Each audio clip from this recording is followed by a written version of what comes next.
대림절 네 번째 주일인 오늘 우리가 함께 보실 하나님 말씀은 누가복음 1장 26절에서 38절까지의 말씀입니다. 신약 성경 86페이지 전으로 있습니다. 누가복음 1장 26절에서 38절까지의 말씀을 저와 여러분이 한 절씩 번갈아 가면서 교독하도록 하겠습니다. 여섯째 달에 천사 가브리엘이 하나님의 보내심을 받아 갈릴리 나사렛이란 동네에 가서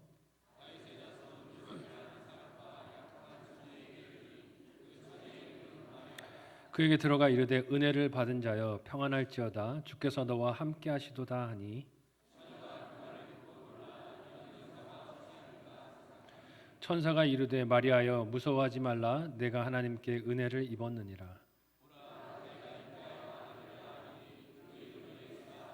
그가 큰 자가 되고 지극히 높으시니 아들이라 일컬어질 것이요 주 하나님께서 그 조상 다윗의 왕위를 그에게 주시리니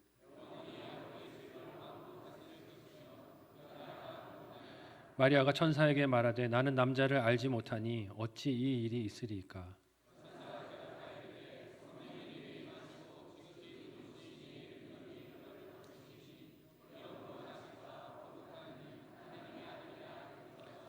보라 내 친족 엘리사벳도 늙어서 아들을 배었느니라. 본래 임신하지 못한다고 알려진 이가 이미 6달이 되었나니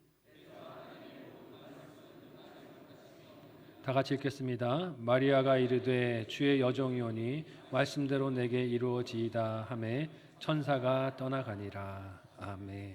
우리 옆에 앉으신 분들과 서로 이렇게 인사하겠습니다. 메리 크리스마스. 네. 오늘 아침에는 일찍 눈도 내려서 약간 화이트 크리스마스 필도 나는데요. 한번 옆에 있는 분들과 또 이렇게 인사하겠습니다. 사랑하고 축복합니다. 네, 사랑하고 축복합니다. 제 목소리가 예쁘죠? 예, 코감기 걸렸습니다.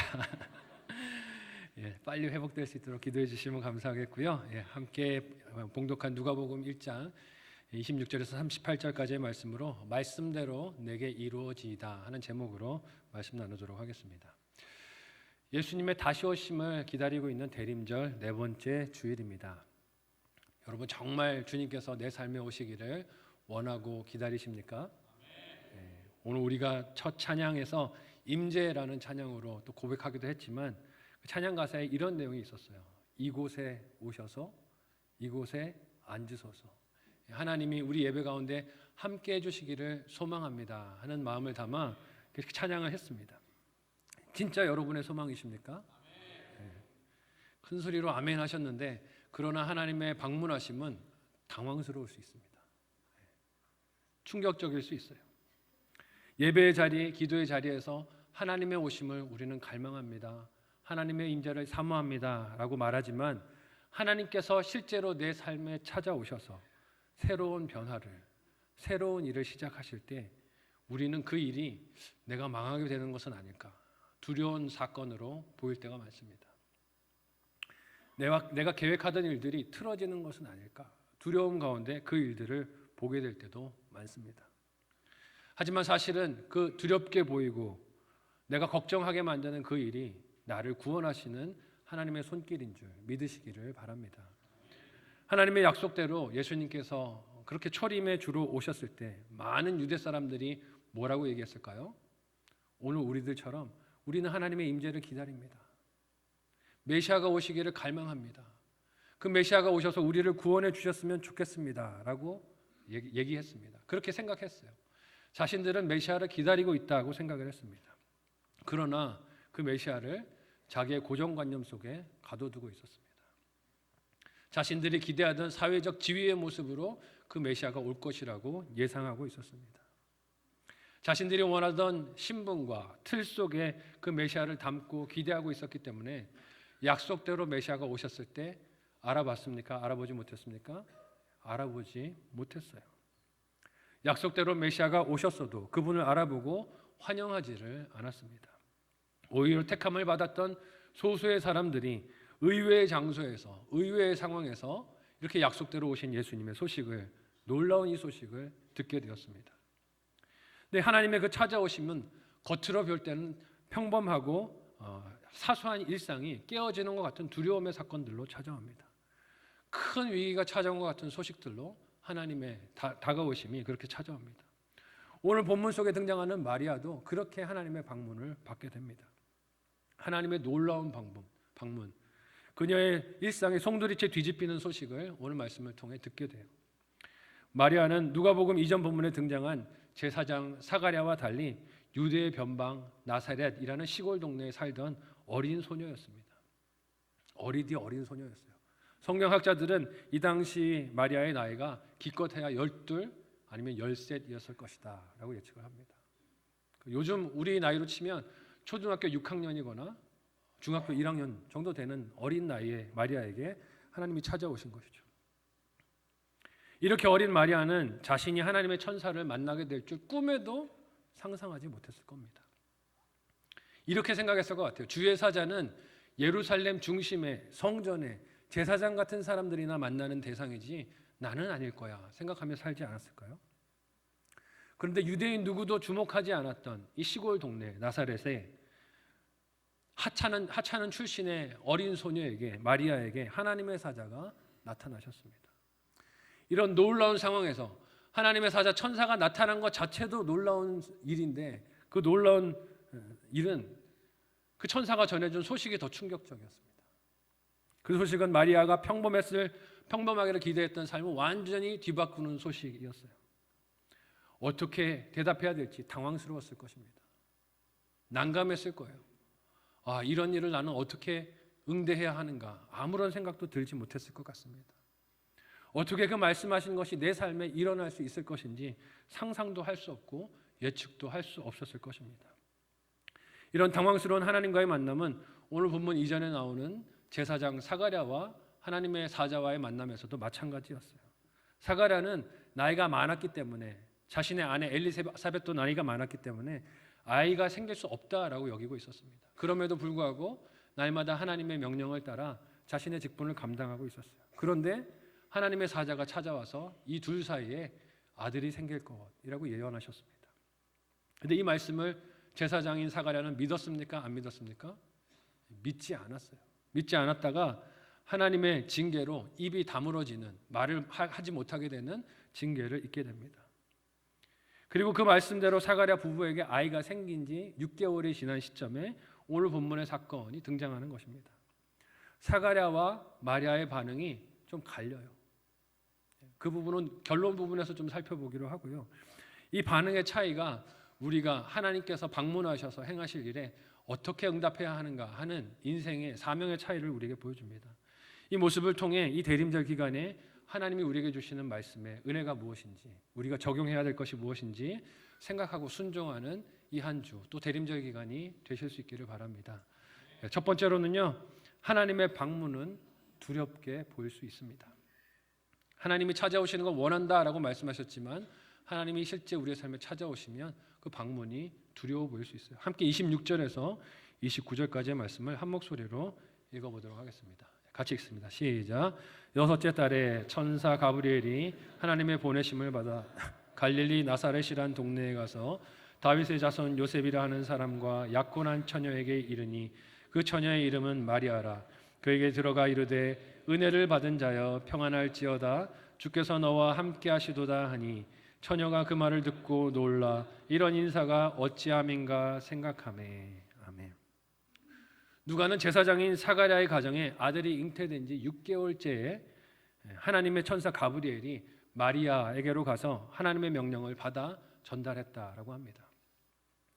다윗의 자손 요셉과 약혼한 사이인 마리아는 처녀로서 곧 결혼할 약혼자인 요셉과의 평범한 결혼 생활, 일상, 미래를 꿈꾸고 있었을 것입니다. 정혼한 사이니까 이제 시간이 좀 지나고 결혼하면 하나님의 은혜로 평범한 가정을 이루고 자녀를 낳고 좀 그렇게 평범한 행복한 삶을 살면 좋겠다라고 기대하고 있었을 거예요. 그런 마리아에게 찾아온 천사 가브리엘은 마리아를 부르면서 은혜를 받은 자여라고 부르며 그녀의 평안을 빌고 하나님이 그녀와 함께 하십니다라고 인사를 합니다. 근데 이 인사는요, 구약에서 하나님이 사사와 같은 이스라엘의 리더들을 만나시고 세우실 때 전하셨던 인사의 표현이기도 합니다. 사사기 6장 12절의 말씀을 우리 같이 한 목소리로 읽어보겠습니다. 같이 읽습니다. 시작. 여호와의 사자가 기드온에게 나타나 이르되 큰 용사여 여호와께서 너와 함께 계시도다 하매. 아멘. 이 사사기 당시의 기드온도 사실은 외적으로 볼 때는 그리 이상적인 모습은 아니었습니다. 왜냐하면 여호와의 사자가 기드온에 나타나 이 인사를 할 때가 어떤 상황이었냐면 기드온이 미디안의 약탈이 두려워서 포도즙 틀에 숨어서 밀을 타작할 때였기 때문에 그렇습니다. 생각해 보세요. 덩치는 산만한 사람이 외국 사람들이 와서 곡식을 약탈할까 봐 두려워서 곡식을 어디서 털어야 편합니까? 넓은 평지에서 털어야 편한데 두려워서 포도즙 틀에 들어가서 그 곡식을 타작하던 중에 있었어요. 일하는 각도가 잘 나올까요? 안 나올까요? 잘 안 나오겠죠. 좁은 데서 밀을 털다가 저 같으면 속으로 짜증이 났을 것 같아요. 내 지금 이 뭐 하는 짓인가? 부끄러워 죽겠네. 이거 누가 보면 창피해서 어떡하나 하는 마음으로 자괴감이 들지 않았을까 생각을 해봅니다. 적들이 보이지 않는 좁은 포도즙 틀에 숨어서 추수하는 자신의 모습이 너무 찌질해 보였을 것 같아요. 야, 어떻게 이렇게 하고 살 수 있을까? 스스로가 자괴감이 들었을 때 하나님의 사자가 그 숨어 추수하는 기드온에게 나타나서 뭐라고 부릅니까? 큰 용사요. 저 같으면 마음이 좀 꼬여 있으면 이렇게 들릴 거예요. 놀리나? 내 지금 하고 있는 일이 안 보이나? 근데 큰 용사요. 하나님이 너와 함께 하시도다 인사를 합니다. 하나님의 사자는 기드온을 큰 용사라고 부르며 하나님께서 그와 함께 하시도다라고 말했어요. 비록 당장은 나약하고 초라해 보이고 부끄럽고 또 겁이 많아서 큰 용사와 거리가 멀어 보이는 일을 하고 있지만 하나님은 그 인생을 들어 사용하실 것이기 때문에 그의 행할 일들을 보고 큰 용사가 됨을 미리 보여주신 것입니다. 가브리엘의 방문을 받은 마리아도 어땠을까요? 시골 출신의 어린 소녀였어요. 어떻게 이런 미천한 동네에 하나님의 사자가 오셔서 나를 부르시고 하나님이 너와 함께 하시도다 인사를 하실까? 어린 소녀일 뿐인 나의 현실에 이런 인사가 어찌함인가 하는 놀라운 마음이 일어났던 것입니다. 전혀 기대하지 못했던 일이 일어난 거예요. 그러나 가브리엘이 계속해서 마리아에게 들려주는 하나님의 계획과 하나님께서 그녀를 향해서 행하실 은혜가 무엇이라고 말씀합니까? 함께 오늘 본문 30절에서 33절을 한 목소리로 읽어보도록 하겠습니다. 같이 읽습니다. 시작. 천사가 이르되 마리아여 무서워하지 말라.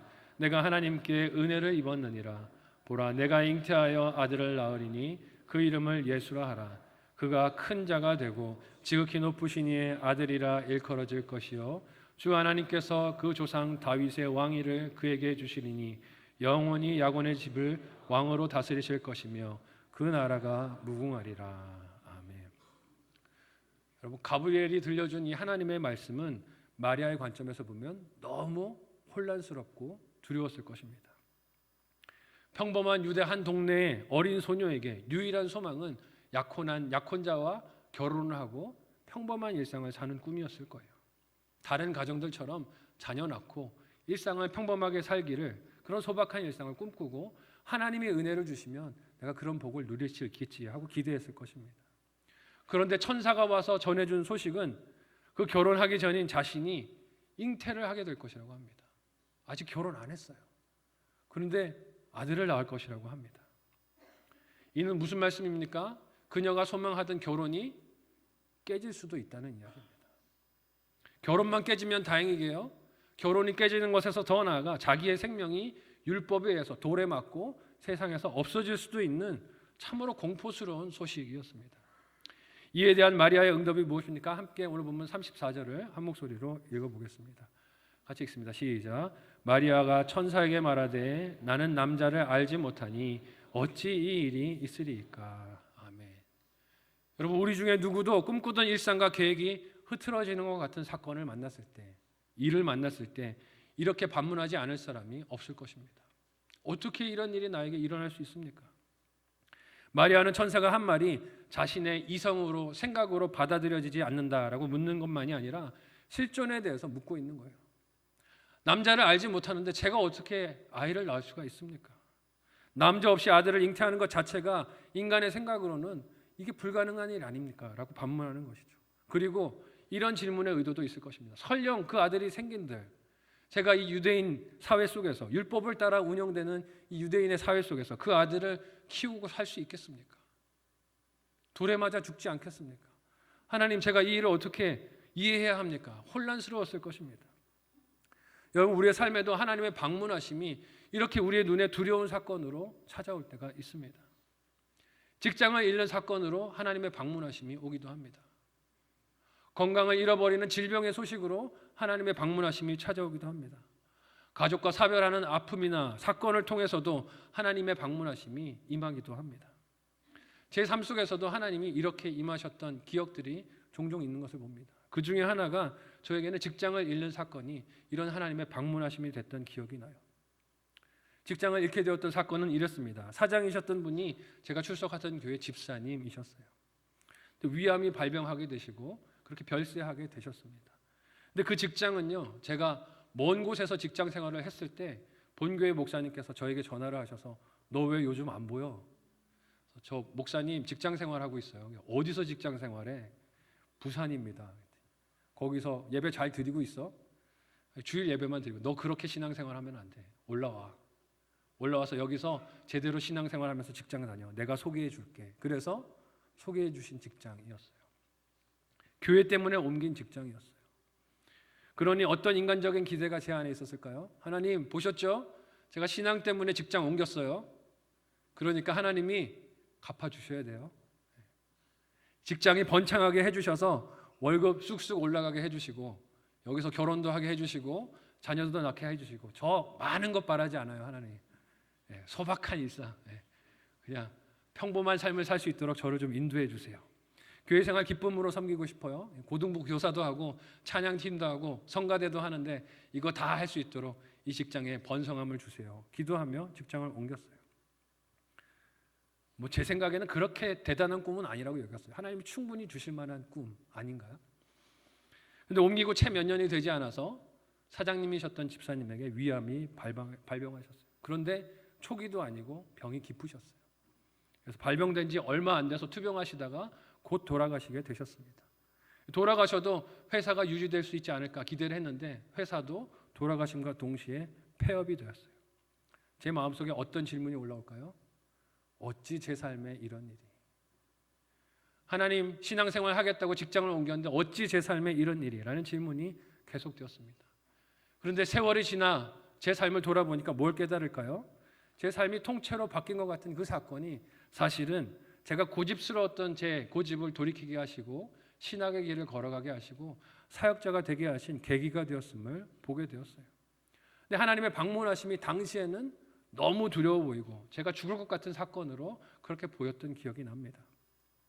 우리의 삶이 원하고 계획하던 대로 흘러가지 않을 때 기대하던 일들이 가로막히고 어려움과 문제로 어떻게 내 삶에 이런 일이? 라는 질문이 생길 때 사실은 그때가 하나님이 방문하시는 때이신 줄 믿으시기를 바랍니다.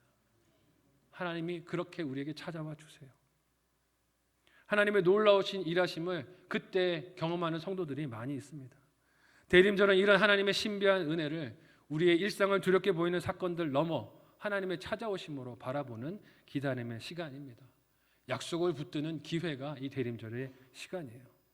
어떤 두려운 사건이라도 문제라도 나를 찾아오신 하나님을 만나는 저와 여러분들이 다 되시기를 사랑하는 예수님의 이름으로 간절히 축복합니다. 첫 번째 묵상 적용 질문을 드립니다. 한번 생각하고 적용해 보시면 좋겠어요. 첫 번째 질문은요. 두려웠지만 하나님을 만나게 되었던 사건이 있으셨습니까? 두려웠지만 하나님을 만나게 되셨던 사건이 있으셨습니까?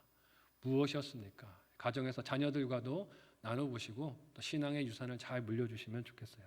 두 번째, 인생이 계획대로 되지 않아도 하나님의 방문하심이 더 큰 복인 줄 믿으십니까? 인생이 내 계획대로 흘러가지 않아도 하나님의 방문하심이 더 큰 복이라는 것을 나는 정말 믿고 계십니까? 생각해 보시면 좋겠어요. 두 번째로 하나님의 방문하심에 순종할 때 우리는 하나님의 권능을 보게 됩니다. 함께 35절에서 38절까지의 본문을 한 목소리로 읽어보겠습니다. 같이 읽습니다. 시작. 천사가 대답하여 이르되 성령이 내게 임하시고 지극히 높으신 이의 능력이 너를 덮으시리니 이러므로 나실 바 거룩한 이는 하나님의 아들이라 일컬어지리라. 보라 내 친족 엘리사벳도 늙어서 아들을 배었느니라. 본래 임신하지 못한다고 알려진 이가 이미 6달이 되었나니 대저 하나님의 모든 말씀은 능하지 못하심이 없느니라. 마리아가 이르되 주의 여정이오니 말씀대로 내게 이루어지이다 하매 천사가 떠나가니라. 아멘. 놀람과 두려움으로 그렇게 만난 하나님의 천사 가브리엘에게 마리아는 어떻게 제 삶에 이런 일이 일어나겠습니까? 라고 물었습니다. 그런 마리아에게 가브리엘은 이 놀라운 이 일이 성령 하나님으로 인해 될 것이라고 이야기합니다. 그리고 거기에 어떤 설명이나 설득을 위한 해설이나 설득을 위한 노력이 없습니다.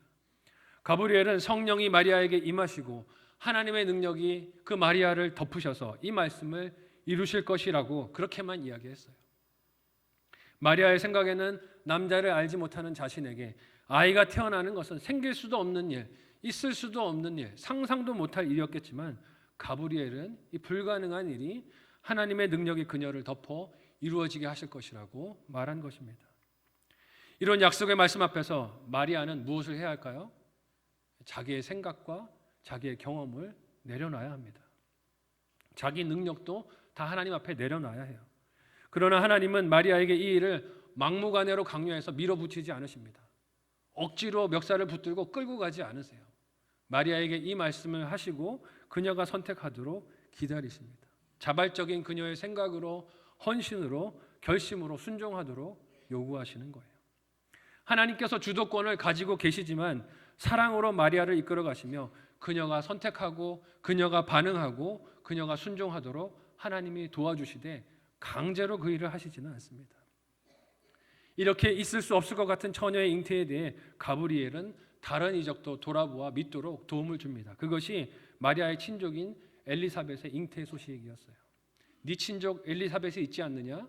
그녀는 나이가 이미 많아서 아무도 사람들이 아이를 가질 수 없을 것이라 생각했지만 그 가정에 하나님은 먼저 자녀를 주셨어. 이게 성령으로 하나님의 능력으로 된 일임을 생각하고 보라는 것입니다.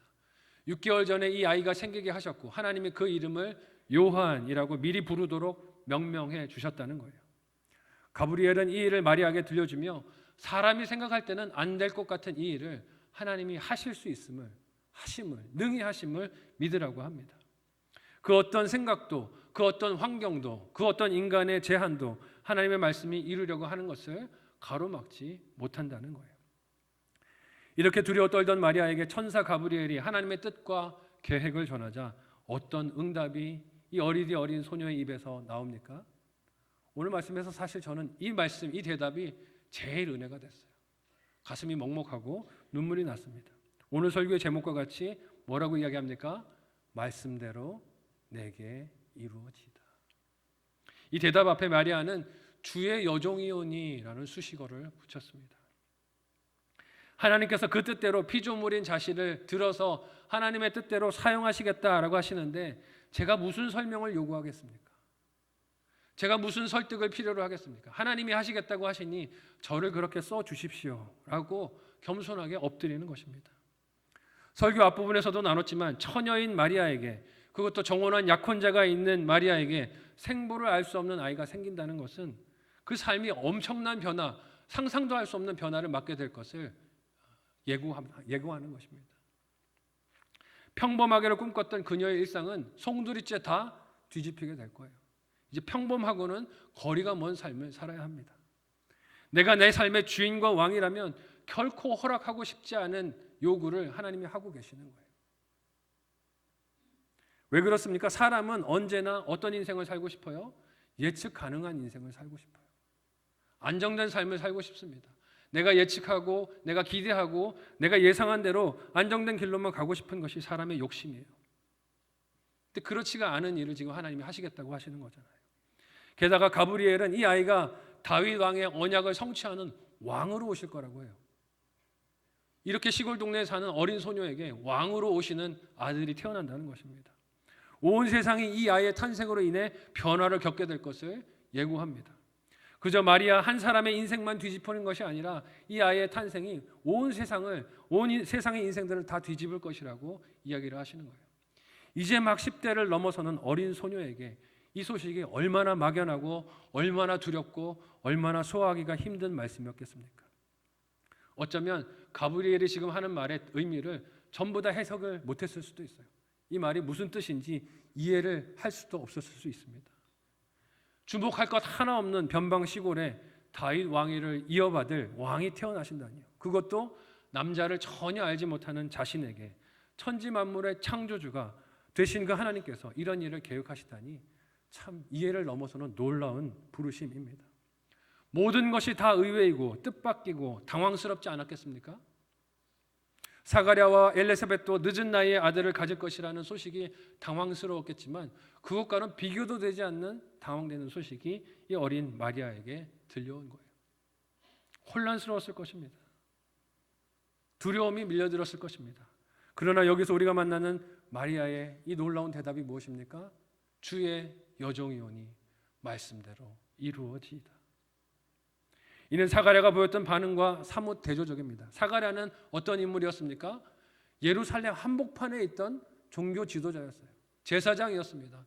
하나님의 말씀을 누구보다 잘 순종할 것이라고 기대를 받던 사람들의 추앙을 받던 인물이었어요. 하나님의 사자가 나타나서 네 삶에 이런 일을 행할 거야 라고 했더니 저는 나이가 많은데 어떻게 이런 일이 일어납니까? 불신으로 반응했다가 입을 하나님이 다물게 만들어버려요. 입을 꼬매셨어요. 말을 못하게. 아들이 태어날 때까지. 제사장이었지만 이스라엘 백성의 신앙을 이끌어가는 중심부에 그가 있었지만 하나님의 계획이 자기 생각과 고정관념에 맞지 않았을 때 사가랴는 이를 의심해서 징계를 받았습니다. 그런데 마리아는 어떻습니까? 이스라엘의 가장 변방에 있었던 어린 소녀였습니다. 자기 생명이 위험에 빠질 수 있는 하나님의 말씀이었어요. 자기 인생이 다 송두리째 바뀌는 하나님의 선언, 말씀이었습니다. 그런데 이 말씀을 겸손하게 받으며 순종을 합니다. 이는 그냥 입술로만 그렇게 할 것이라고 대답한 게 아니에요. 이 순종을 결심한다는 것은 앞으로 마리아의 삶에 다가올 수많은 어려움들, 인생들, 고난들, 두렵게 할 수 있는 사건과 상황들을 제가 다 받겠습니다라고 그렇게 하겠습니다라고 순종하는 것입니다. 다 예상도 할 수 없는 그 많은 어려운 일들을 나라는 존재가 주인의 자리에 앉아 있다면 결코 받지 못할 것입니다. 그런데 그 나라는 존재가 그 주인의 자리에서 내려왔으니 하나님의 종이니 말씀대로 내게 이루어지이다 하고 순종을 한 것입니다. 마리아는 하나님께서 자신의 주인이시고 자신은 종인 것을 인정하며 겸손하게 엎드리고 하나님의 이 부르심에 순종했어요. 이런 마리아의 겸손과 순종은 복음의 초청 앞에 서 있는 모든 인생들로 보게 하시는 하나님의 부르심과 명령도 됨을 믿으시기를 바랍니다. 하나님이 우리의 삶에 찾아오셔서 이렇게 말씀하시는 거예요. 네 삶의 주인의 자리에서 내려와. 내가 네 삶을 이끌고 생명의 길로 인도하기를 원한다라고 부르시는 것입니다. 그렇게 부르시고 우리에게 명령하시는 거예요. 뭐라고 명령하시는 것입니까? 네가 생각하는 그 안전한 길, 인생 내려놔. 네가 생각하는 그 행복한 길 내려놔. 네가 생각하는 삶의 보호장치들 다 내려놔. 그리고 내게 순종할 때 내가 너에게 안전을 주고 내가 너에게 생명을 주고 내가 너를 보호할 것이야 말씀하시는 것입니다. 그래서 마리아의 이 대답은 성경 안에 등장하는 모든 성경의 인물들이 경험하는 하나님의 부르심과 그에 대한 응답들 중에 가장 아름다운 대답이 아닐까 하는 생각을 합니다. 연약한 인생에게 하나님이 찾아오셔서 내가 너를 쓰기 원한다 하셨을 때 아멘 하나님 저는 자격이 없지만 저를 그렇게 써주십시오. 아멘 하는 이 대답이 모든 인생이 대답해야 하는 하나님 앞에서의 사명이라는 것입니다. 비록 유대 땅 시골 한 동네에 아무의 주목도 받지 않았던 평범한 삶을 살았던 어린 소녀였지만 마리아는 자신의 삶을 송두리째 다 바꾸시는 하나님의 말씀과 그 부르심에 아멘으로 순종했습니다. 그리고 하나님이 영광스러운 구원 계획에 자기의 삶을 드렸어요. 우리들도 이처럼 하나님이 찾아와서 우리를 부르십니다. 때로는 두려운 사건으로 찾아와 부르세요.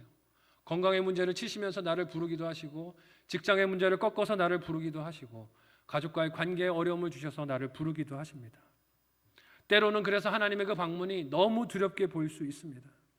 내 계획과 다른 삶으로 나를 이끌어 가시니 그 계획이 너무 나에게는 혼란스러울 수도 있습니다. 그러나 거기서 순종함으로 하나님의 말씀이 내 삶에 이루어지고 그 영광을 세상에 보일 수 있는 저와 여러분의 삶이 되시기를 복의 통로가 다 되시기를 사랑하는 예수님의 이름으로 간절히 축복합니다. 아멘. 한번 생각하고 적용해 보시기를 바랍니다. 마지막 묵상 적용 질문을 드립니다. 첫 번째 질문은요. 예수님을 나의 구주로 고백하십니까? 예수님을 나의 구주로 고백하십니까? 내가 주인이 되려고 하는 내 고집은 무엇입니까?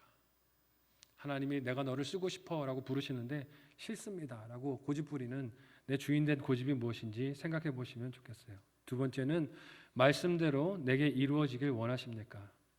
말씀대로 내게 이루어지길 원하십니까? 내 뜻대로 되게 하려는 일들은 무엇입니까? 내 뜻대로 되게 하려는 일들은 무엇입니까? 생각해 보시면 좋겠어요. 여러분, 우리의 삶이 내 생각대로가 아니라 하나님의 말씀대로 이루어지는 인생이 되시기를 축복합니다. 때로는 그 말씀대로 이루어지는 인생이 두려워 보일 수 있습니다. 하나님, 제가 가고 싶은 곳은 그곳이 아닌데요. 하나님, 왜 저를 그리로 이끌어 가십니까? 라고 의문이 올라올 수 있습니다. 어떻게 내 삶에 이런 일이? 라는 질문이 생길 수도 있어요. 하나님께서 나를 구원하시려고 방문하신 그 사건들은, 일들은, 관계들은, 고난들은 두렵게 보이고 떨릴 때가 있습니다.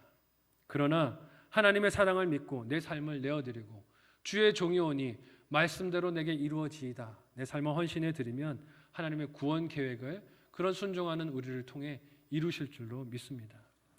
대림절 기간 이 주님의 찾아오심을 사모하고 기다리는 중에 있습니다. 여러분, 설교 소두에 여러분께 여쭤봤지만 하나님의 임재를 방문을 다 사모한다고 하셨어요. 그런데 그 하나님의 임재하심이 내 기대와 달리 두려운 사건이 될 수 있습니다. 마리아처럼 내 삶을 송두리째 뒤집어 바꾸시는 그런 두려워 보이는 일들이 될 수도 있어요. 그러나 그 가운데 담겨있는 하나님의 사랑을 의심하지 않고 믿고 말씀대로 쓰임받는, 그래서 복의 통로가, 진정한 복의 통로가 되시는 저와 여러분 모두가 되시기를 사랑하는 예수님의 이름으로 간절히 축복합니다. 아멘. 이 시간에 합심하여 함께 기도하겠습니다. 기도할 때 하나님, 사가랴처럼 하나님이 방문하셔서 하나님의 뜻을 내 삶에 말씀하실 때 믿지 않고 내 계획을, 내 생각을, 내 고집을 주장하였던 모습을 회개하오니 용서하여 주옵소서. 마리아와 같이 주의 종이 오니 말씀대로 내게 이루어지이다, 겸손히 순종하며 하나님의 뜻이, 말씀이 내 삶에 이루어지는 것이 내 인생의 기쁨이 될 수 있도록 도와달라고 이 시간에 간절한 마음으로 합심하여 함께 기도하겠습니다.